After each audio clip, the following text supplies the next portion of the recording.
Welcome to vocational electronics. ਅੱਜ ਦੀ ਇਸ video 'ਚ ਆਪਾਂ ਕਰਾਂਗੇ front panel control of CRO। Controls ਤੋਂ ਭਾਵ ਹੈ ਜੋ ਵੀ ਬਟਨ CRO ਤੇ ਲੱਗੇ ਹੁੰਦੇ ਨੇ ਆਪਾਂ ਉਹਨਾਂ ਦਾ ਨਾਮ ਤੇ ਉਹਨਾਂ ਬਾਰੇ ਜਾਣਕਾਰੀ ਦੇਣੀ ਹੈ ਕਿ ਉਹ ਕਿਸ ਕੰਮ ਲਈ ਵਰਤੇ ਜਾਂਦੇ ਨੇ। ਇਹਦੇ ਕੰਟਰੋਲਸ ਨੂੰ ਜਿਵੇਂ ਕਿ ਤੁਹਾਨੂੰ ਦਿਖਾਈ ਦੇ ਰਿਹਾ ਹੈ 4 ਹਿੱਸਿਆਂ 'ਚ ਵੰਡਿਆ ਹੋਇਆ ਹੈ ਜਿਨ੍ਹਾਂ ਦੇ ਉੱਪਰ ਕੰਟਰੋਲਸ ਲਿਖਿਆ ਹੋਇਆ ਹੈ, ਜਿਵੇਂ ਕਿ display controls, vertical control, horizontal control and trigger control। ਹਰ ਇੱਕ CRO ਦੇ ਅਲੱਗ-ਅਲੱਗ ਕੰਟਰੋਲਸ ਦੀ ਪਲੇਸਮੈਂਟ ਹੋ ਸਕਦੀ ਹੈ। ਕਈਆਂ 'ਚ ਫੰਕਸ਼ਨ ਵੱਧ ਹੁੰਦੇ ਆ, ਘੱਟ ਹੁੰਦੇ ਆ। ਆਪਾਂ ਜਿਹੜੇ ਕਾਮਨ ਫੰਕਸ਼ਨ ਹੈ ਉਹਨਾਂ ਬਾਰੇ ਡਿਸਕਸ਼ਨ ਕਰਾਂਗੇ। ਸਭ ਤੋਂ ਪਹਿਲਾਂ ਗੱਲ ਕਰਦੇ ਹਾਂ ਡਿਸਪਲੇ ਕੰਟਰੋਲਸ। ਇਹਦੇ ਵਿੱਚ ਆ ਜਾਂਦੀ ਹੈ ਸਕਰੀਨ ਦੇਖੋ ਜਿਵੇਂ ਕਿ ਦਿਖਾਈ ਦੇ ਰਹੀ ਹੈ, ਗ੍ਰਾਫ ਦੀ ਫਾਰਮ 'ਚ ਹੁੰਦੀ ਹੈ। ਇਹਦੇ ਤੇ ਹੀ ਸਾਨੂੰ ਕੋਈ ਵੇਵ ਫਾਰਮ ਦਿਖਾਈ ਦਿੰਦੀ ਹੈ। ਇਹਦੇ ਸੈਂਟਰ ਦੇ ਵਿੱਚ ਇੱਕ ਹਾਈਲਾਈਟਡ ਲਾਈਨ ਹੈ। ਇਸ ਦੇ ਮੁਤਾਬਕ ਅਸੀਂ ਵੇਵ ਫਾਰਮ ਨੂੰ ਸੈਂਟਰ 'ਚ ਸੈੱਟ ਕਰਦੇ ਹਾਂ। ਡਿਸਪਲੇ ਕੰਟਰੋਲ ਦੇ ਵਿੱਚ ਸੈਕਿੰਡ ਆਉਂਦੀ ਹੈ ਇੰਟੈਂਸਿਟੀ ਜਿਵੇਂ ਕਿ ਤੁਹਾਡੇ ਫੋਨ ਦੀ ਬ੍ਰਾਈਟਨੈਸ ਹੁੰਦੀ ਹੈ, ਆਪਾਂ ਵਧਾ ਲੈਂਦੇ ਹਾਂ, ਘਟਾ ਲੈਂਦੇ ਹਾਂ, ਸੇਮ ਇੰਟੈਂਸਿਟੀ ਹੈ। ਤੁਸੀਂ ਸਕਰੀਨ ਨੂੰ ਬ੍ਰਾਈਟਨੈਸ ਨੂੰ ਵਧਾ ਸਕਦੇ ਹੋ, ਇਹਦੇ ਨਾਲ ਘਟਾ ਸਕਦੇ ਹੋ। ਨੈਕਸਟ ਹੈ ਫੋਕਸ ਹੁੰਦਾ ਜਿਵੇਂ ਅਸੀਂ ਕੋਈ ਫੋਟੋ ਕਲਿੱਕ ਕਰਦੇ ਹਾਂ ਫੋਨ ਨਾਲ, ਉਹਨੂੰ ਫੋਕਸ ਕਰਨਾ ਹੁੰਦਾ ਹੈ। ਸੇਮ ਉਸੇ ਕੰਮ ਲਈ ਇਹ ਫੋਕਸ ਹੈ ਵੀ ਜਿਹੜੀ ਵੇਵ ਫਾਰਮ ਆ ਰਹੀ ਹੈ ਅਗਰ ਉਹ ਫੋਕਸ ਨਹੀਂ ਲੱਗ ਰਹੀ, ਕਲੀਅਰ ਨਹੀਂ ਦਿਖ ਰਹੀ ਤਾਂ ਇਹਦੇ ਨਾਲ ਅਸੀਂ ਫੋਕਸ ਕਰ ਸਕਦੇ ਹਾਂ। ਪਾਵਰ ਤੁਹਾਨੂੰ ਪਤਾ ਹੀ ਹੈ, ਔਨ ਜਾਂ ਆਫ ਕਰਨ ਲਈ ਹੈ। ਬਟਨ ਨਾ ਪ੍ਰੈਸ ਕਰਾਂਗੇ ਔਨ ਹੋ ਜਾਏਗਾ CRO, ਬੰਦ ਕਰਨਾ ਹੋਏਗਾ ਤਾਂ ਆਪਾਂ ਸੈਕਿੰਡ ਟਾਈਮ ਫਿਰ ਪ੍ਰੈਸ ਕਰ ਦਾਂਗੇ। ਇਹ ਨੇ ਸਾਡੇ ਡਿਸਪਲੇ ਦੇ ਕੰਟਰੋਲਸ। ਨੈਕਸਟ ਆਪਾਂ ਕਰਦੇ ਹਾਂ ਵਰਟੀਕਲ ਕੰਟਰੋਲਸ। ਇਹ ਹੈ ਸਾਡਾ ਵਰਟੀਕਲ ਕੰਟਰੋਲ ਦਾ ਸੈਕਸ਼ਨ। ਹੁਣ ਜਦੋਂ ਅਸੀਂ ਕਿਸੇ ਵੇਵ ਫਾਰਮ ਨੂੰ ਵਰਟੀਕਲੀ ਸੈੱਟ ਕਰਨਾ ਹੈ, ਦੇਖੋ ਪਹਿਲਾ ਪੁਆਇੰਟ ਹੈ ਨਾ, ਐਰੋ ਬਣੇ ਹੋਏ ਹੈ, ਪੋਜੀਸ਼ਨ ਲਿਖਿਆ ਹੋਇਆ ਹੈ। ਇਹ ਕਿਸ ਚੀਜ਼ ਲਈ ਵਰਤਿਆ ਜਾਏਗਾ? ਜਿਵੇਂ ਕਿ ਸਾਡੀ ਵੇਵ ਫਾਰਮ ਨੂੰ ਅਗਰ ਅਸੀਂ ਉੱਪਰ ਔਰ ਨੀਚੇ ਨੂੰ ਐਡਜਸਟ ਕਰਨਾ ਹੈ, ਵਰਟੀਕਲੀ ਪੋਜੀਸ਼ਨ ਉਹਦੀ ਸੈੱਟ ਕਰਨੀ ਹੈ, ਉਹਦੇ ਲਈ ਇਹ ਪੋਜੀਸ਼ਨ ਨੂੰ ਯੂਜ਼ ਕੀਤਾ ਜਾਂਦਾ ਹੈ। ਇਸ ਪੋਜੀਸ਼ਨ ਨੌਬ ਨੂੰ ਯੂਜ਼ ਕੀਤਾ ਜਾਂਦਾ ਹੈ। ਇਸ ਤੋਂ ਬਣਿਆ ਐਰੋ ਹੀ ਸਾਨੂੰ ਯਾਦ ਦਿਲਾ ਦੇਗਾ ਕਿ ਉੱਪਰ ਔਰ ਨੀਚੇ ਐਡਜਸਟ ਕਰਨ ਦੇ ਲਈ। ਜਦੋਂ ਵੇਵ ਫਾਰਮ ਦੀ ਮੈਜ਼ਰਮੈਂਟ ਲੈਣੀ ਹੈ, ਜਿਵੇਂ ਕਿ ਤੁਹਾਨੂੰ ਸਕਰੀਨ ਤੇ ਦਿਖਾਈ ਦੇ ਰਿਹਾ, ਉਹ ਬਿਲਕੁਲ ਸੈਂਟਰ 'ਚ ਹੈ। ਉਸਨੂੰ ਸੈਂਟਰ 'ਚ ਲੈ ਕੇ ਆਉਣ ਲਈ ਇਸ ਪੋਜੀਸ਼ਨ ਬਟਨ ਦੀ ਵਰਤੋਂ ਕੀਤੀ ਜਾਂਦੀ ਹੈ।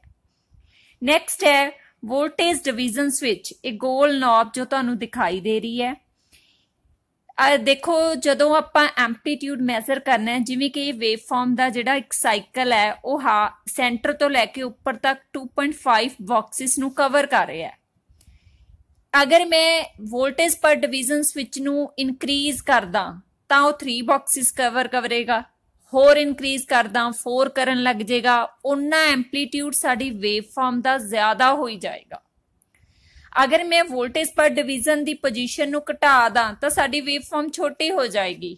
ਇਹ 2 ਬਾਕਸਿਸ ਤੱਕ ਹੋ ਸਕਦੀ ਹੈ, 1 ਤੱਕ ਹੋ ਸਕਦੀ ਹੈ। ਐਂਪਲੀਟਿਊਡ ਨੂੰ ਕੰਟਰੋਲ ਕੀਤਾ ਜਾਂਦਾ ਹੈ ਵੋਲਟ ਪਰ ਡਿਵੀਜ਼ਨ ਸਵਿਚ ਦੇ ਨਾਲ। ਨੈਕਸਟ ਆਪਾਂ ਕਰਾਂਗੇ ਹੌਰੀਜ਼ੈਂਟਲ ਕੰਟਰੋਲਸ। ਇਸ ਦੇ ਵਿੱਚ ਵੀ ਜੋ ਫਸਟ ਸਵਿਚ ਹੈ ਉਹ ਤੇ ਲਿਖਿਆ ਹੋਇਆ position, right and left side ਤੇ ਐਰੋ ਬਣੇ ਹੋਏ ਨੇ। ਇਹਦੇ ਤੋਂ ਹੀ ਪਤਾ ਲੱਗਦਾ ਹੈ ਕਿ ਅਗਰ ਅਸੀਂ ਵੇਵ ਫਾਰਮ ਨੂੰ ਹੌਰੀਜ਼ੈਂਟਲੀ ਐਡਜਸਟ ਕਰਨਾ ਹੋਵੇ, ਸੱਜੇ ਔਰ ਖੱਬੇ ਐਡਜਸਟ ਕਰਨਾ ਹੋਵੇ ਤਾਂ ਇਸ ਪੋਜੀਸ਼ਨ ਦੀ ਹੈਲਪ ਦੇ ਨਾਲ ਕਰਾਂਗੇ। ਨੈਕਸਟ ਹੈ ਸੈਕਿੰਡ ਪਰ ਡਿਵੀਜ਼ਨ ਸਵਿਚ। ਇਸ ਦੇ ਨਾਲ ਅਸੀਂ ਫ੍ਰੀਕੁਐਂਸੀ ਨੂੰ ਕੰਟਰੋਲ ਕਰਦੇ ਹਾਂ। ਫ੍ਰੀਕੁਐਂਸੀ ਹੁੰਦੀ ਹੈ 1/t। t ਕੀ ਹੁੰਦਾ ਹੈ? Time period. ਅਗਰ ਮੈਂ ਇਸ ਤੋਂ ਟਾਈਮ ਇਨਕਰੀਜ਼ ਕਰ ਦੂੰਗੀ ਤਾਂ ਕੀ ਹੋਏਗਾ? 1 ਸੈਕਿੰਡ ਦੇ ਵਿੱਚ ਜ਼ਿਆਦਾ ਸਾਈਕਲਸ ਆਉਣਗੇ। ਜਿਹੜੀ ਇਹ ਵੇਵ ਫਾਰਮ ਤੁਹਾਨੂੰ ਸਕਰੀਨ ਤੇ ਦਿਖਾਈ ਦੇ ਰਹੀ ਹੈ ਤਾਂ ਇਹ ਕਲੋਜ਼ ਹੋ ਜਾਏਗੀ।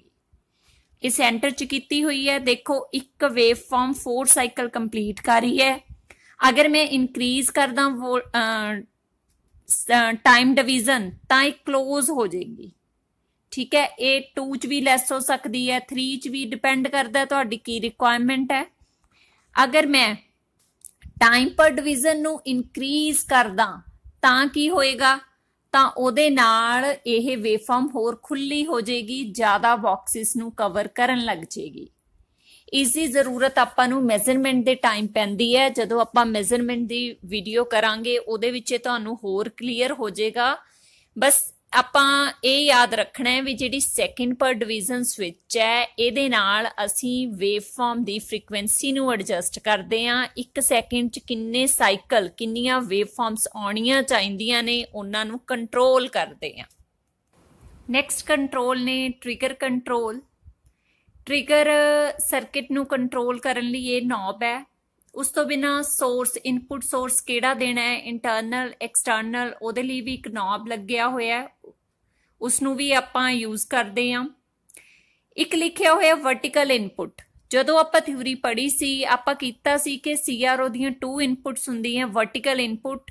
ਇੱਥੇ ਉਹ ਵਰਟੀਕਲ ਇਨਪੁਟ ਦਿੱਤੀ ਜਾਂਦੀ ਹੈ, ਭਾਵ ਜਿਸ ਵੇਵ ਫਾਰਮ ਨੂੰ ਅਸੀਂ ਦੇਖਣਾ ਹੈ, ਜਿਸ ਸਰਕਿਟ ਦੀ ਵੇਵ ਫਾਰਮ ਨੂੰ ਅਸੀਂ ਦੇਖਣਾ ਚਾਹੁੰਦੇ ਹਾਂ, ਉਹ ਸਾਨੂੰ ਇਸ ਪ੍ਰੋਬ ਨਾਲ ਮਿਲੇਗੀ। ਗਰਾਊਂਡ ਕਲਿਪ ਨੈਗੇਟਿਵ ਤੇ ਲੱਗੇਗਾ, ਪ੍ਰੋਬ ਉੱਥੇ ਆਪਾਂ ਪੋਜ਼ਿਟਿਵ ਤੇ ਅਟੈਚ ਕਰਾਂਗੇ ਤਾਂ ਸਾਡੇ ਕੋਲ ਉਹ ਵੇਵ ਫਾਰਮ ਦਿਖਾਈ ਦੇਵੇਗੀ। ਇੱਕ ਹੈ ਹੌਰੀਜੈਂਟਲ ਇਨਪੁਟ। ਸੈਕਿੰਡ ਇਨਪੁਟ ਇੱਥੇ ਕਨੈਕਸ਼ਨ ਦਿੱਤਾ ਜਾਂਦਾ ਹੈ, ਫਿਰ ਇਹਨਾਂ ਦੋਨੋਂ ਇਨਪੁਟਸ ਦੇ ਨਾਲ ਹੀ ਸਾਡੇ ਕੋਲ ਇੱਕ ਵੇਵ ਫਾਰਮ ਬਣ ਕੇ ਆਉਂਦੀ ਹੈ। ਸੋ ਇਹ ਸੀ ਤੁਹਾਡੇ ਕੰਟਰੋਲਸ।